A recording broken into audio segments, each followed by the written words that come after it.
bom estar aqui com vocês. E eu queria nessa noite tratar com vocês sobre um prêmio, falar sobre um presente, sobre uma devolução. O tema dessa mensagem é a maior restituição que Jesus veio nos dar. Sabe, quando a gente fala sobre restituição, geralmente atrelamos esse termo à devolução de bens materiais. Atrelamos esse termo à devolução de bens emocionais, espirituais perdidos. É muito comum pensarmos em restituição no âmbito conjugal, no âmbito familiar, na área da saúde, na área financeira. E não estamos errados em pensar assim, está tudo bem. O profeta Joel, ele vai declarar essa verdade. Deus vai prometer restituir o povo de Israel de tudo aquilo que o gafanhoto havia consumido. Isso fala de escassez, isso fala de perdas, incluindo os bens materiais. Porém, a maior de todas as restituições que podemos obter é a que Jesus veio trazer, é a que Jesus veio proporcionar. Algumas definições do termo restituição no hebraico é estar em uma aliança de paz. Restituição é o mesmo que estar em uma aliança de paz. E a Bíblia diz que todos nós estávamos na condição de inimigos de Deus. Havia uma guerra estabelecida, não por parte de Deus, mas porque nós nos rebelamos contra Deus por conta do pecado. Estávamos todos afastados, distanciados. Estávamos todos na condição de resistentes, de inimigos de Deus. Mas o apóstolo Paulo vai declarar em Romanos 5:1, ele declara: sendo, pois, justificados pela fé, temos paz com Deus. Paz com Deus não é paz de Deus, é uma aliança estabelecida. Sabe, nós agora temos uma aliança de pacificação com Deus, por intermédio do nosso Senhor Jesus Cristo. Antes estávamos na condição de inimigos, mas agora fomos aproximados, agora somos amigos de Deus, agora somos mais do que criaturas, somos também filhos, herdeiros de uma promessa. Porque restituição significa também estar em uma aliança de paz. Mas ainda existe um outro termo no hebraico para restituição, que é estar completo, é estar pleno. E é sobre esse aspecto que eu quero tratar com vocês nessa noite. Sabe, e quem me conhece de perto vai imediatamente saber qual texto que nós vamos ler. Porque tem um texto da palavra da Bíblia, que para mim é o texto áureo, é o texto de ouro. Quem me conhece sabe que esse texto ele é mencionado em pelo menos 90% dos sermões que eu prego. Se eu não prego sobre ele, eu cito sobre ele. Quem me conhece sabe qual é o texto que eu mais gosto na Bíblia. Vamos lá. Quem lembra? João? Não é o texto da Bíblia, é o texto da pastora, o texto áureo. João 10. Abra comigo a sua Bíblia, eu vou fazer menção da tradução Ara. E eu quero que você entenda hoje esse versículo, porque entender a profundidade dele é viver numa dimensão fora da terra. Sabe, eu amo tanto esse versículo, que se toda a Bíblia desaparecesse, se a minha memória falhasse, e só ficasse ele na minha mente, eu ainda teria todos os planos de Deus para a minha vida. Eu saberia exatamente o que ele deseja de mim e o que ele veio me dar. Isso me bastaria para herdar o céu.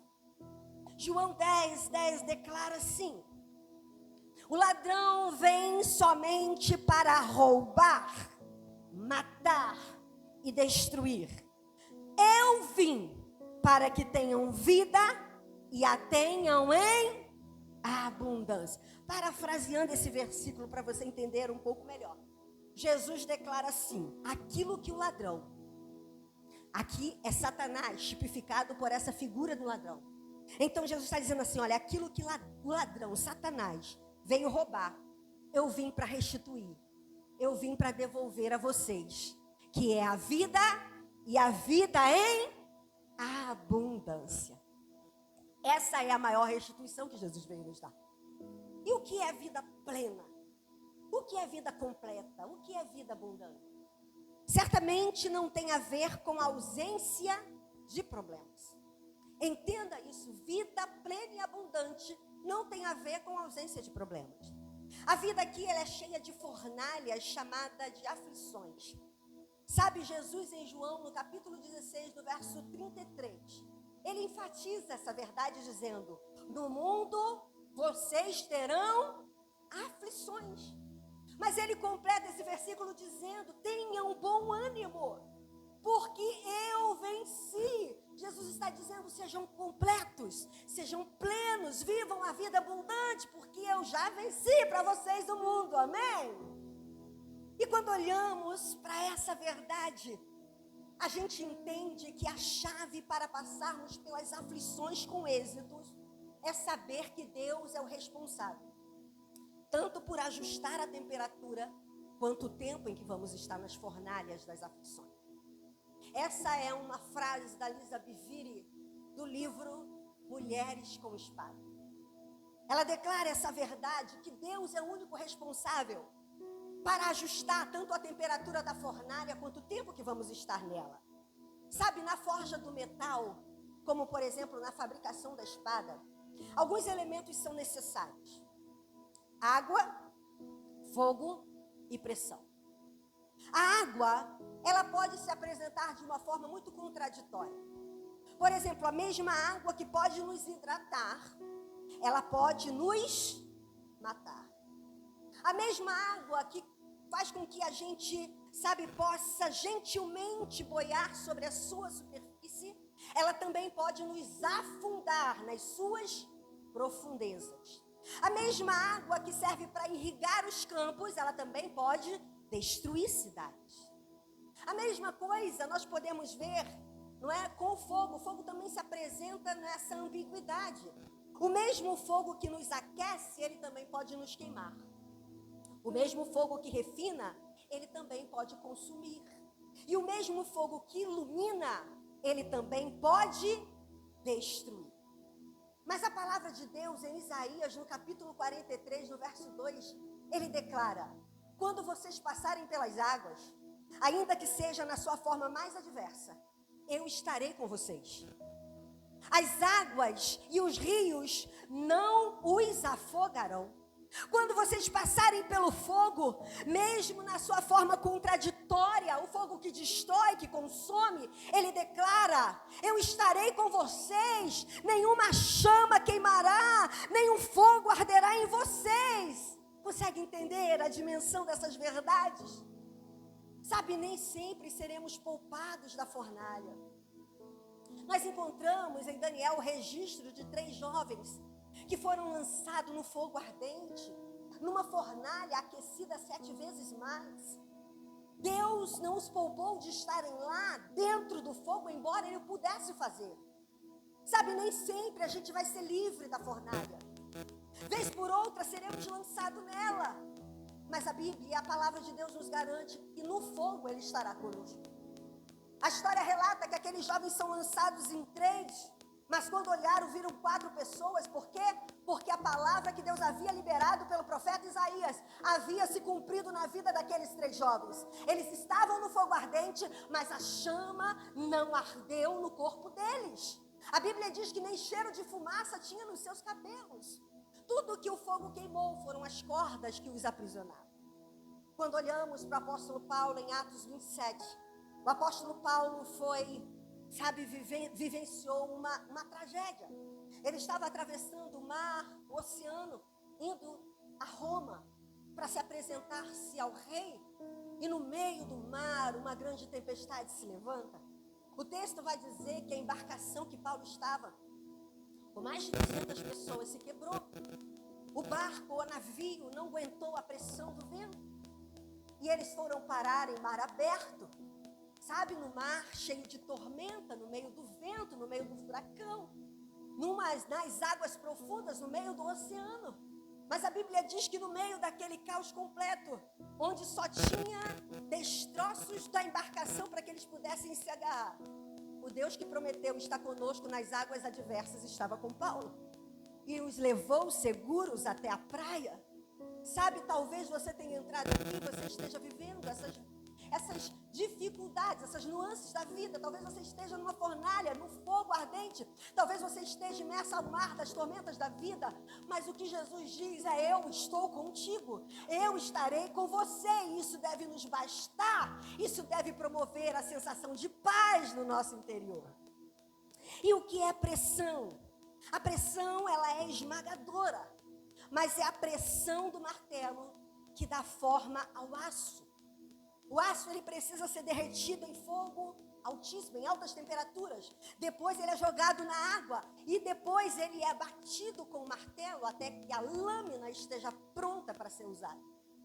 Talvez você esteja nesse processo das marteladas de Deus na sua vida, mas o fim disso tudo é para que Deus seja glorificado através de você.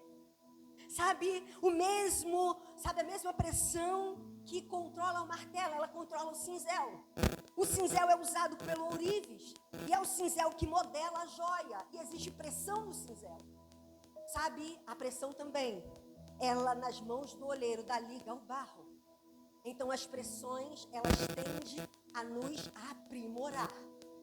O apóstolo Tiago, ele vai declarar a seguinte verdade, Tiago 1:2, ele diz: meus irmãos, sintam-se felizes quando passares por todo o tipo de provações. Sabe, isso aqui não é uma visão masoquista. Não é ter prazer ou sentir prazer com a dor. Mas o que Tiago está nos propondo é uma perspectiva de quem vive a vida abundante que Jesus veio trazer. Quem tem a vida plena, ele passa pelo fogo, ele passa pela água, nem sempre ele vai ser poupado disso, mas ele passa com a convicção de que ele jamais estará sozinho e que a alegria que o invade não tem a ver com as circunstâncias internas ou externas, é uma alegria interna promovida pela presença do Espírito Santo, amém? Sabe, e quando eu leio isso, nós entendemos que Satanás, ele tem como objetivo prioritário roubar de Deus, ou roubar de nós, melhor dizendo, a vida de Deus. Sabe, às vezes a gente pensa que Satanás está muito interessado no seu trabalho, em te atrapalhar, em roubar o seu serviço. Não. Às vezes a gente pensa que ele está muito preocupado em roubar a nossa família. Também não está tanto, não. Às vezes a gente está muito preocupado em achar que ele está tentando minar e roubar o nosso ministério, o nosso chamado, a nossa saúde, as nossas finanças. Não é esse o objetivo e o interesse máximo ou master de Satanás. Satanás, ele tem um objetivo prioritário, sabe, nos seus ataques, nos seus modos operantes. E tudo que Satanás quer roubar de nós é a vida abundante de Deus. Se ele rouba a tua família, ele obtém êxito, ele também ganha. Se ele rouba o teu ministério, se ele atrapalha a tua profissão, ele ganha. Mas são ganhos secundários. O que ele de fato veio roubar, matar e destruir é a vida que Jesus veio morrer para nos devolver. Jesus disse, ele veio para matar, roubar e destruir, mas eu vim para devolver a vocês e devolver a vida, e a vida em abundância. A vida, ela é um prêmio de Deus, ela é um presente. Rick Warren, no seu livro Uma Vida com Propósito, ele diz que a vida é um cargo de confiança. Deus confiou para nós a vida. E ao mesmo tempo que a vida é um cargo de confiança, ela também é temporária, sabe? E um dia nós vamos ter que prestar conta do que fizemos com ela aqui. Sabe, e eu gosto muito de conjecturar naquele grande dia quando nós nos encontrarmos com Ele. E todos nós vamos prestar conta da nossa vida. Todos. Ele vai me perguntar, Elaine, o que você fez com a vida que eu te confiei? Sabe, eu penso que não vai valer as prerrogativas. Ah, Deus, sabe por que eu não fiz tudo que eu tinha que fazer com a vida que o Senhor me deu? Porque o meu marido era uma pessoa muito difícil, Deus. Ah, sabe por que eu não fiz tudo? Sabe por que eu não fui tão completa? Eu não completei o meu propósito na terra porque os meus filhos eram muito rebeldes, Senhor. Ah, Senhor, eu não fiz porque eu tinha que trabalhar muito, o Senhor sabe. Ah, Deus, eu não fiz porque o meu pastor, o meu líder me magoou, me frustrou. E Deus vai fazer a seguinte pergunta: Elaine, o que você fez com a vida que eu te confiei? Sabe, eu aprendi a viver a vida que Jesus veio me devolver. E Ele me ensina, pela sua palavra, a estabelecer cercas sagradas. Provérbios 4:23 diz: sobretudo que você deve guardar. Guarde o seu coração. Você pode botar essa versão, esse versículo, Alana? Provérbios 4:23. Sobretudo que você pode e deve guardar. Guarda o seu coração. Percebe? É uma ordem imperativa. É uma ordem intransferível. É uma ordem pessoal. É uma ordem indelegável. Eu não posso transferir para o meu marido a responsabilidade da minha vida. Não vai colar quando eu chegar lá diante de Deus e dizer: o marido era muito difícil. Eu não vou poder e eu não posso transferir a responsabilidade da minha vida para os meus filhos, para os meus colegas de trabalho, para os meus líderes, para o meu terapeuta. Ninguém vai poder dar conta dela a não ser eu mesma. Então eu aprendo que quando eu estabeleço essas cercas seguras, eu entendo que não são o que as pessoas fazem comigo, mas é como eu reajo ao que as pessoas estão fazendo. Entende? Quando a gente declara assim: ah, eu estou ofendida, não, você ou o Guilherme me ofendeu. Não foi o Guilherme que te ofendeu.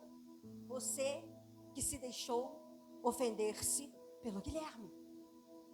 Ter cuidado da sua própria vida é entender que você só se ofende o quanto você quiser se ofender. Você só se magoa o quanto você quiser se magoar. Você só se decepciona o quanto você quiser se decepcionar. Sabe, quando entendemos essa verdade, a gente entende: as pessoas não nos devem nada. Sabe, vivemos aprisionados no mundo que nós ficamos mendigando atenção, amor, reconhecimento. As pessoas não nos devem nada.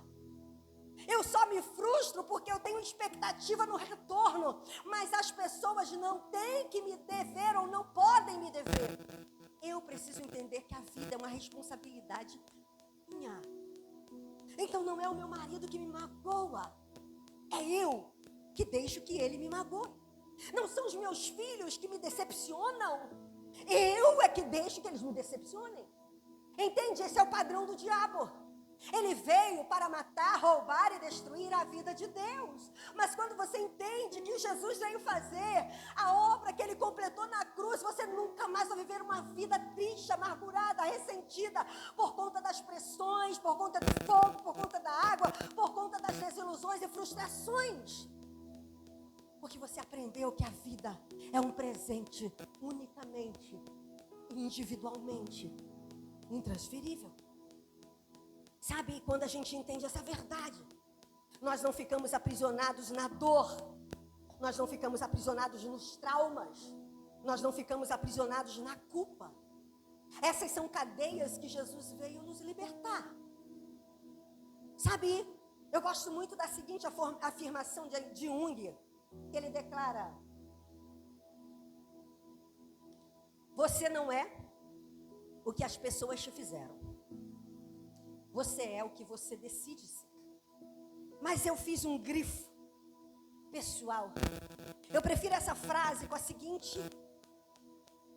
seguinte complemento: você não é o que te aconteceu, mas você é o que você decide ser na pessoa de Cristo Jesus. Receber e viver a vida abundante é você saber que o que te aconteceu não pode ser mudado, mas o que Jesus fez a partir da morte dele é o que me importa e é o que eu quero viver. Eu não estou presa nos traumas do passado, porque agora eu aprendi e decidi viver uma vida que Jesus veio me dar.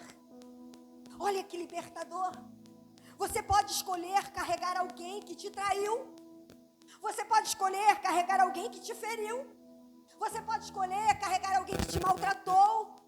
Mas você pode escolher perdoar essa pessoa. Sabe, o perdão é uma questão de inteligência. O perdão é uma questão do exercício prático da vida abundante de Deus. Lembra, eu não posso deixar que as pessoas determinem a minha qualidade de vida. Se Jesus me deu uma vida plena, eu não quero viver abaixo disso. Então eu preciso aprender a perdoar. O perdão é uma asepsia da alma. O perdão é libertador. Eu já preguei aqui em outras mensagens sobre uma prática que os romanos aplicavam nas pessoas que eram homicidas e que eram pegos em flagrante delito. A prática da necroforia. A necroforia era uma prática que quando aquela pessoa era pega por assassinar o morto era amarrado, era atrelado ao corpo do vivo. E esse vivo, preso, atado a esse morto, era enviado para o deserto. E se ele conseguisse sobreviver um período de tempo que ele ficasse lá exposto às intempéries, ele estaria absorvido da culpa. Mas todos nós sabemos que um corpo, depois de morto ou pós-mortem, ele entra em um estado de decomposição. Então, todo o processo de decomposição no corpo morto também era vivido pelo corpo vivo, porque ele estava conectado. Então, os gases que saíam do morto entravam na boca do vivo. Porque como eles eram amarrados, testa com testa, nariz com nariz, boca com boca, mão com mão, de forma que o vivo não conseguia se libertar do morto.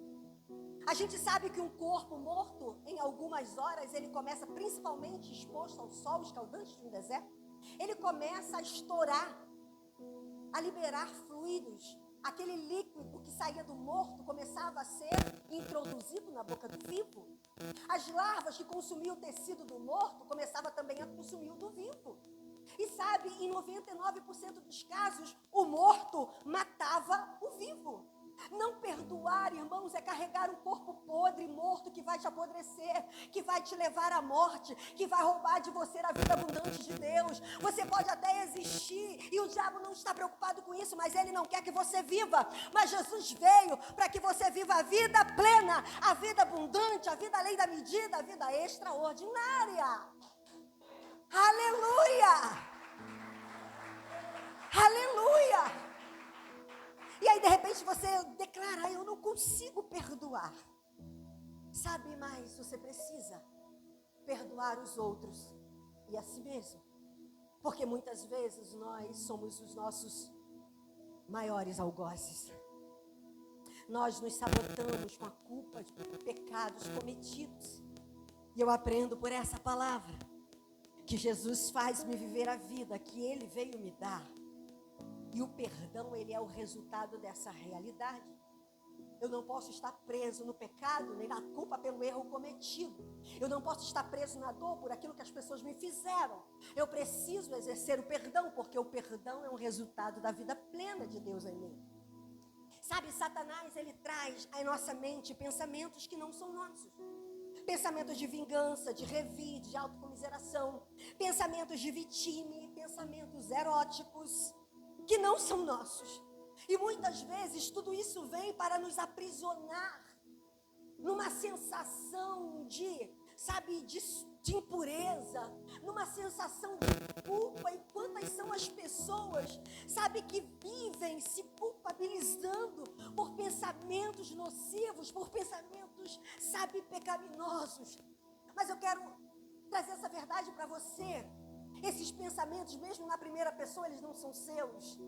É Satanás roubando de você a vida abundante de Deus. Mas quando você sabe o que Jesus veio fazer e que você não quer abrir mão dessa vida, você declara, meu Pai, tu sabes que eu estou, sabe, fazendo coisas ou pensando coisas que não deveria pensar.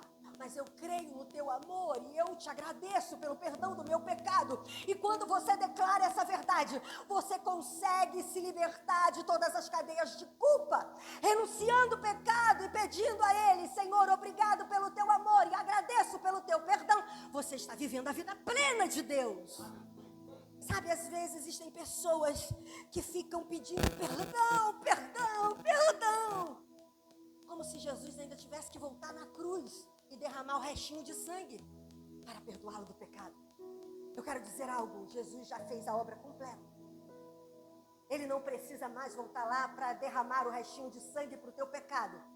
O pecado o perdão é uma obra concluída na pessoa de Cristo.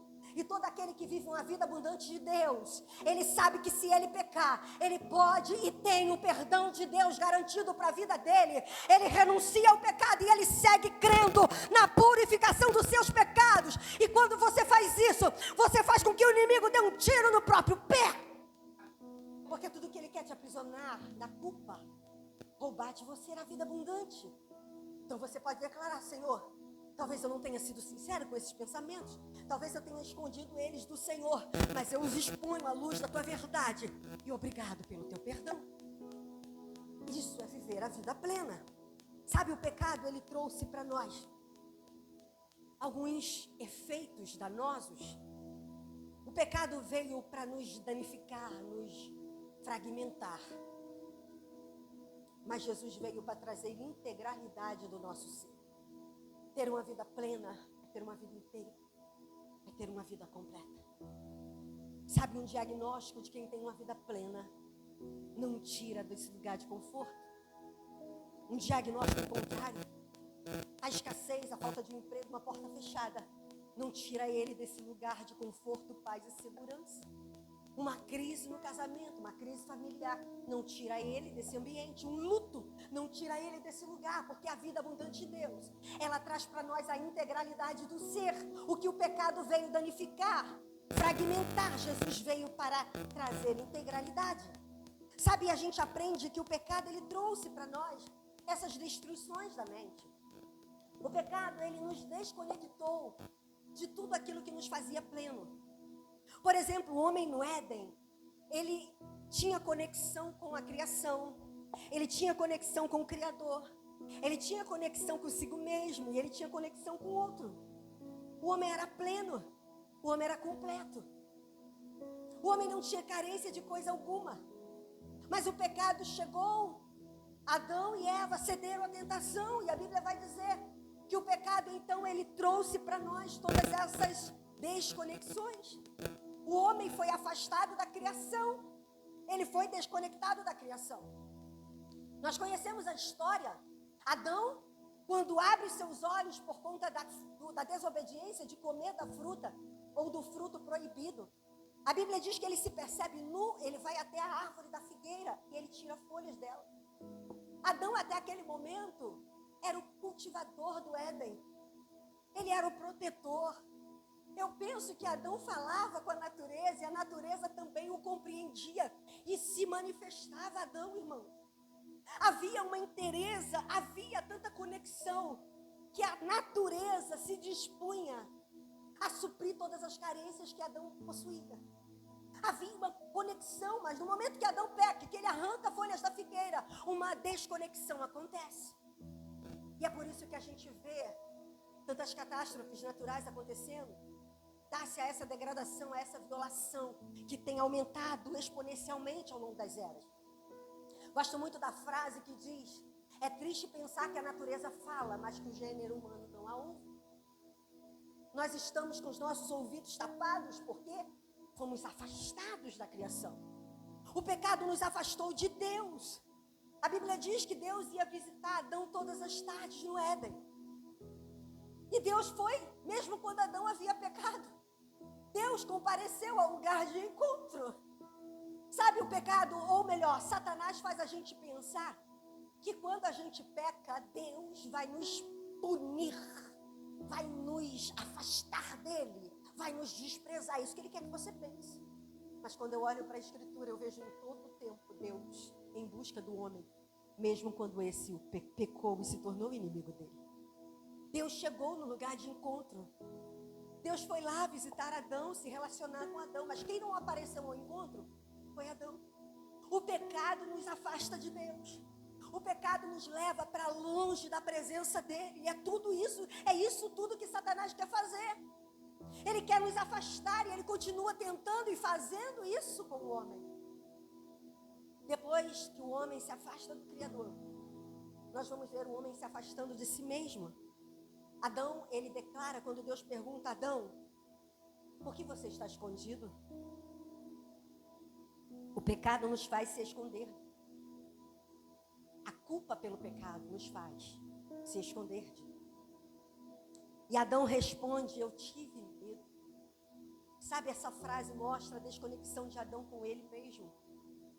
Adão teve medo e não foi sincero com seus sentimentos. Ele preferiu fugir e se esconder. E se você perceber, sabe, essa desconexão, ela só está aumentando. Recentemente eu li um artigo com o título Esquizofrenia do Encanto, no Facebook. Uma linguagem muito filosófica, uma linguagem até estoica. Mas o escritor declarava acerca dessa patologia psíquica existencial da raça humana. Estamos como esquizofrênicos, emocionais, espirituais. Não é a esquizofrenia num quadro clínico, mas a esquizofrenia psíquica existencial, que anestesiou o homem sobre os sentidos profundos da vida. Nós só existimos ou coexistimos com o tempo.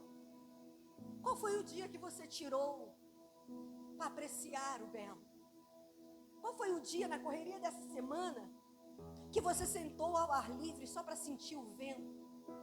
Qual foi o dia que você parou para ouvir o seu próprio coração? Estamos tão esquizofrênicos, psicologicamente, emocionalmente, espiritualmente, que nós estamos nos distraindo com o nada, com o vazio. A gente pensa, sabe, que os meios midiáticos é o grande vilão. Não, ele é só uma ferramenta que Satanás se utiliza para te distrair, para roubar a tua mente, para sequestrar a tua mente. A ciência chama a nossa geração dos dementes digitais. O que é demência? Demência também aqui não tem a ver só com o fator clínico. A demência é o afastamento da mente. Nós estamos tão afastados da mente, tão desintegrados da mente, que a gente não percebe que nós estamos caminhando, sabe, para o fim da vida. A gente não percebe que temos um tempo determinado aqui que vai passar. A gente não percebe as nuances da grandeza de viver. A gente não percebe que temos um Jesus que morreu para que eu vivesse uma vida plena e abundante. Não, a gente não percebe. Porque fomos sequestrados, estamos como dementes. O apóstolo Paulo, em 2 Coríntios, no capítulo 10, ele vai dizer que Satanás ele trabalha no âmbito, no campo da mente humana. É na mente que ele estabelece os seus bloqueios. É na mente humana que ele nos rouba, que ele nos saqueia, que ele destrói e mata. Entende? Não é a sua família, não é o seu trabalho, não é o seu ministério. É quem você é. É o que Jesus veio fazer por você, que ele quer roubar. E é no campo da mente que ele te ataca, que ele me ataca. Mas eu preciso entender a verdade, que quando ele está estabelecido com suas fortalezas na minha mente, ele rouba a alegria de Deus, ele me aprisiona na dor. Ele me rouba, sabe, a satisfação, ele me aprisiona no medo, ele me aprisiona nas ofensas, ele te aprisiona nas mágoas. E vivendo essa realidade, nós vivemos de fato esse afastamento da mente. A quarta desconexão do homem, o quarto afastamento do homem, foi do homem com o outro. Nós nos afastamos da criação, nos afastamos do Criador, nos afastamos de nós mesmos. O grande aumento exponencial de suicídio se dá a esse afastamento do homem de si mesmo.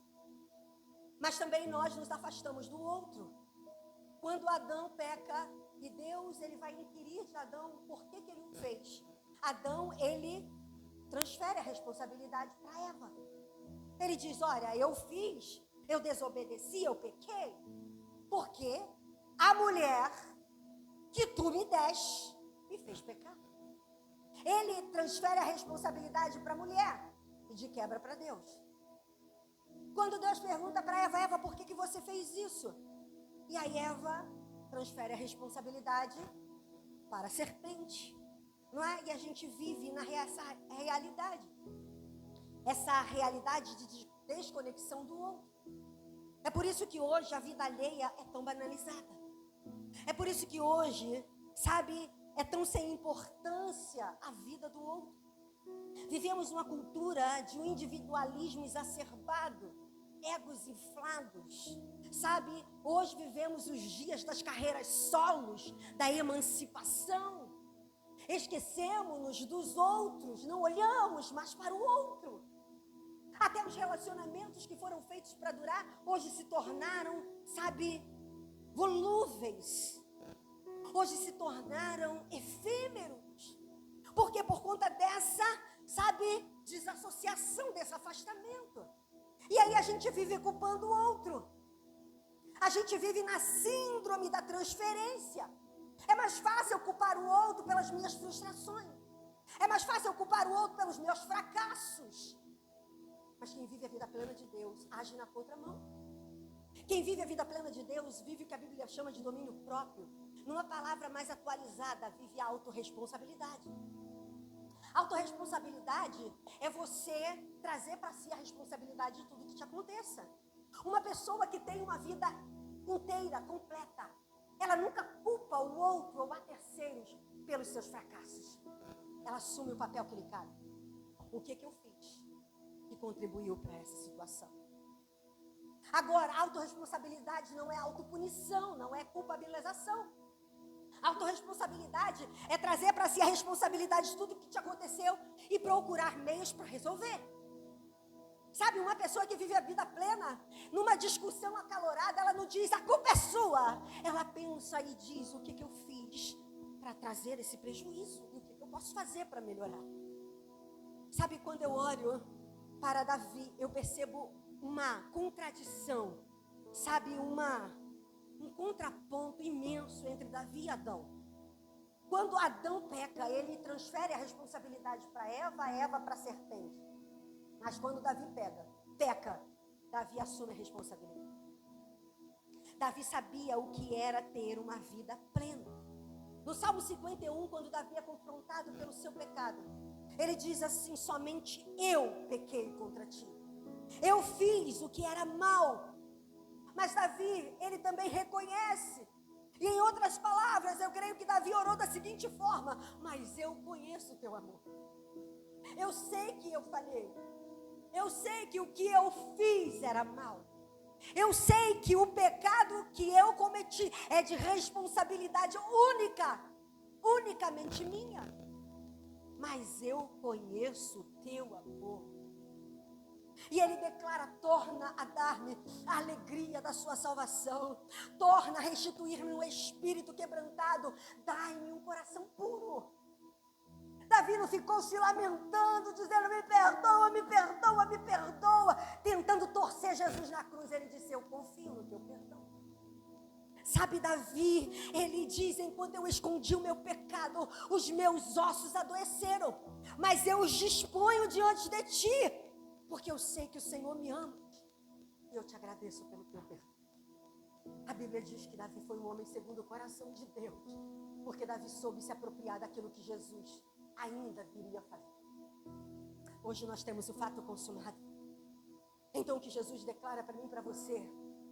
Viva a vida abundante que eu trouxe para você. Não deixe o diabo te roubar a plenitude da salvação por conta de erros e equívocos que você tem cometido. Ei, confesse-os, abre mão deles, se desaproprie, confie no perdão de Deus e siga em frente. Isso é viver a vida abundante de Deus. Aleluia! Sabe, essa atitude, ela frustra o inferno. Sabe, Satanás sempre vai estar com uma arma engatilhada para sua mente. Pronto para desferir o tiro de misericórdia. Mas ao invés de você se culpabilizar na dor pelo pecado cometido, e você se apropria do perdão, você faz com que ele tenha que ter a insatisfação de mudar a direção do cano do revólver. Você tem que atirar no próprio. Quando ele tentar te culpar, faça como Davi. Deus, eu acredito no seu amor. Eu agradeço pelo seu perdão. E siga em frente. Deixa ele frustrado. Deixa que todas as armadilhas dele, caiam por terra. Pedro, ele vai declarar que fomos resgatados das trevas para a sua maravilhosa luz. E sabe, Satanás, ele quer que você não brilhe. O desejo dele é que você não brilhe. Ou, se você brilhar, que você não ilumine. Porque existem pessoas que brilham. Brilham no mundo da moda, brilham nos setores corporativos. Né? Existem pessoas que brilham como influencers digitais, brilham como artistas, mas não iluminam. Sabe, são como pisca-pisca. Pisca-pisca brilha. Brilha, mas ele não ilumina. E é isso que ele quer. Ele não se importa que você tenha brilho, desde que você não ilumine. Mas Deus não nos chamou para sermos pisca-pisca. Ele nos chamou para sermos faróis. Amém? O farol, ele brilha, ele ilumina e ele dá direção. É para isso que nós estamos aqui. E não podemos nos contentar em apenas brilhar, mas precisamos iluminar e mudar o curso do mundo das pessoas que estão em trevas. Amém? Porque foi para isso que fomos salvos. Sabe, isso é muito curioso. Porque a Bíblia declara que, a ciência declara que o ser humano ele pode brilhar ou ele pode produzir trevas. E isso é cientificamente comprovado. Uma pessoa com um coração alegre, uma pessoa com a mente boa, uma pessoa que vive a plenitude da vida de Deus, ela irradia luz. Cientificamente, o nome desse fenômeno é bioluminescência humana. O corpo humano, ele produz fótons, partículas de luz que iluminam. Mas a mesma ciência diz que também existem pessoas que produzem, que emanam energia deletéria. O que é energia deletéria? É o nome dado ao fenômeno das pessoas que produzem trevas. Você precisa decidir o que você quer emanar. Se você continuar com a sua mente adoecida pelos traumas, pela ausência do perdão, pela culpa do pecado cometido, você vai produzir trevas. E a energia deletéria é uma energia que consome, que destrói, que drena tudo que está em volta. Sabe, existem pessoas que são tão trevosas que quando você tem um pouco de proximidade com essas pessoas, você sai de perto delas acabado, esgotado. Mas Jesus não te chamou para que você seja treva. Ele te chamou para que você seja luz. E Jesus vai dizer o seguinte em Mateus capítulo 6, se não me falha a memória, verso 23 e 24, ele declara, 22 e 23, se os teus olhos forem bons, o seu corpo será iluminado. E se os seus olhos forem maus, o seu corpo será trevoso, tenebroso. E quando a gente fala de olho, no grego olho é mente. Jesus está dizendo assim, olha, se a tua mente for boa, o teu corpo terá luz. Se a tua mente for, prejudicada, se a tua mente for entulhada por todos os enganos e mentiras do diabo, você será trevoso. E quão terríveis serão essas trevas. E a palavra de me declara, a palavra nos traz que Jesus veio para nos trazer uma mente nova. Paulo, em Romanos, no capítulo 12, 2, ele diz sobre uma mente renovada. Renovar não é remodelar, não é reajustar. Não é fazer uma conformação de uma mente velha. Jesus veio nos dar uma mente nova, uma mente inédita, uma mente inteira, uma mente brilhante, uma mente completa, uma mente cheia de vida e vida em abundância. Isso é poderoso demais. E não podemos abrir mão dela. O apóstolo Paulo também, em 1 Coríntios 2,16, ele diz que Jesus veio e nos deu a mente dele. Paulo diz, nós temos a mente de Cristo. Não é mais uma mente fragmentada. Não é mais uma mente desintegrada, destruída pelo pecado. É uma mente agora inteira, completa, cheia de vida, cheia de alegria. E alegria no Espírito, amém? Sabe, eu quero concluir essa mensagem falando sobre 2 tipos de vida. Existem 2 tipos de vida. A vida bios, que é essa vida que começa quando a gente nasce e termina quando a gente morre. Essa vida é uma vida passageira, é uma vida efêmera, é uma vida transitória. Sabe, é essa vida que faz você respirar, se mover, faz você ir trabalhar, constituir família, ter amigos. Isso é a vida bios. E há quem diga que nós, vivemos aqui tão velozmente, tão fugazmente. A Bíblia não, tem um provérbio que diz, estava até falando com o João ainda há pouco, Todos nós estamos destinados à morte. Existe um provérbio que diz que nós somos o embrulho que a parteira enviou para o coveiro. Todos nós estamos no trajeto. Estamos indo ao nosso destino. Uma hora vai chegar lá na mão do coveiro, não é? Chopi! Entrega. Chegaremos ao nosso destino final. Isso é a vida bios. A vida bios, ela vai acabar. Mas sabe o que é triste? Existem pessoas que mesmo sabendo o que Jesus veio trazer, preferem viver apenas uma vida bios. A vida bios é apenas uma existência. Quem vive a vida bios só existe, não vive. Porque a vida plena é a vida zoe. É a vida que Deus tem e todos aqueles que estão com Ele possuem. Não é uma vida que se acaba quando a morte chega. Não é uma vida que está restrita apenas ao pós-morte, que é a vida eterna. Sabe, tem muita gente que é tão empobrecido que acredita que Jesus veio morrer por ele, só para dar a vida eterna para ele. Você tem uma mente parcial do que Jesus veio fazer. Ele veio para me dar uma vida plena aqui. A vida zoe é a vida que eu vivo aqui. Que ultrapassa, que transcende a existência. É uma vida de vida. É uma vida de plenitude. Sabe, Jesus não veio só para me dar a vida eterna. Ele morreu para que eu vivesse bem aqui. E no final, pudesse obter a vida eterna. A vida plena, ela começa aqui. A vida plena é para ser vivida aqui. E Deus não enviou o seu filho. Jesus não morreu para que eu vivesse uma vida medíocre, uma vida mediana, mas uma vida plena e abundante.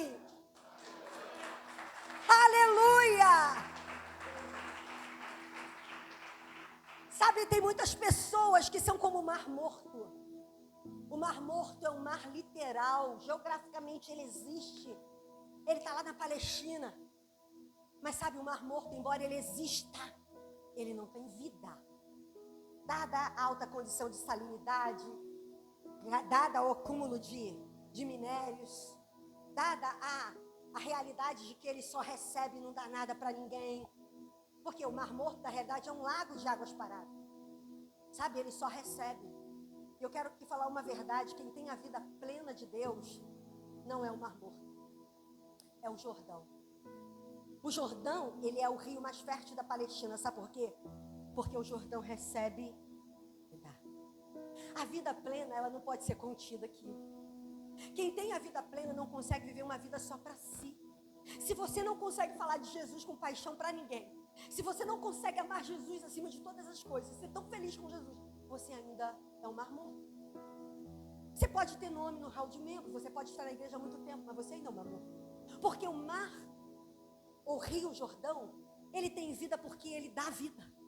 E quem tem vida precisa dar. Sabe, Jesus vai encontrar-se com uma mulher junto ao poço de Jacó. E a Bíblia vai dizer que Jesus fala com ela, mulher samaritana. Ele diz, mulher, se tu soubesse quem te pede água, tu lhe pedirias e ele lhe daria água, que faria dentro de você uma fonte a borbulhar, a jorrar para a vida eterna. Sabe, Deus não faz dentro de nós cisternas. Deus não faz dentro de nós lagos parados.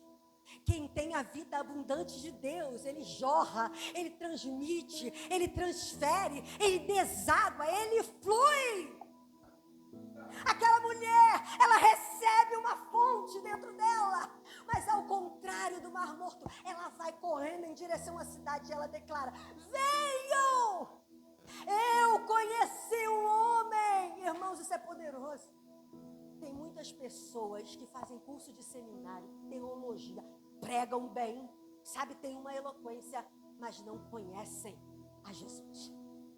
Aquela mulher, em poucas horas, ela não sabia os nomes que Deus se apresentava. Talvez ela não conhecesse a teologia profunda acerca de Deus. Ela não sabia muito sobre Deus, mas ela conhecia Jesus. Não deixe que aquilo que você sabe sobre Deus te impeça de conhecê-lo. Conhecer Jesus é usufruir de uma vida que não se esgota nunca. Se eu pudesse escolher uma frase para minha lápide, eu escolheria essa: eu vim para dar vida, e vida em abundância. Eu escolhi viver essa vida e ninguém vai tirá-la de mim, porque Jesus morreu para que eu pudesse tê-la. Pode ser que eu sofra frustrações, decepções. Possa ser que eu esteja em algum momento em uma fornalha de fogo ardente, mas eu não abro mão da vida que Jesus veio me dar. Ele morreu para que eu pudesse tê-la, e eu vou tê-la e vou mantê-la até o dia que eu viver a vida eterna. E é essa a proposta que Jesus quer para nós hoje: escolhermos, vivermos a vida abundante dele. A vida abundante dele não nos faz parar no meio das crises. A vida abundante dele não nos faz retroceder por conta das dificuldades. A vida abundante dele não nos faz desistir do ministério, nem da família, nem dos amigos, nem das pessoas. A vida abundante dele nos faz transcender as nossas limitações humanas. E essa vida que ele veio trazer para mim e para você.